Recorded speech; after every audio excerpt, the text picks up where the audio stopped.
បងប្អូនសម្រាប់ Toyota Wish មួយគ្រឿងនេះ013ពណ៌សកម៉ៃនេះបងប្អូនអាចបង់រំលោះ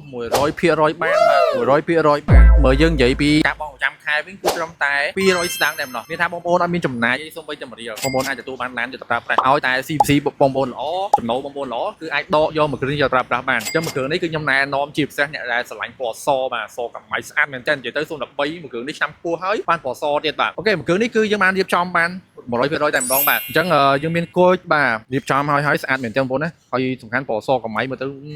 ស្អាតណាស់អញ្ចឹងបងប្អូនដែលមានចំណាប់អារម្មណ៍ពណ៌ស013បងប្អូនអាចអញ្ជើញមកមើលបានបាទហើយមែនតើយើងរៀបតែប៉ុណ្្នឹងឯងយើងមានរៀបចំខាងក្នុងទៀតបាទឥឡូវអញ្ជើញមកមើលខាងក្នុងអូនេះមានបិទ UV ទៀតបាទអញ្ចឹងបិទ UV មកជុំតែម្ដងបិទ UV មានអូតូក្តោបបាទអូតូក្តោ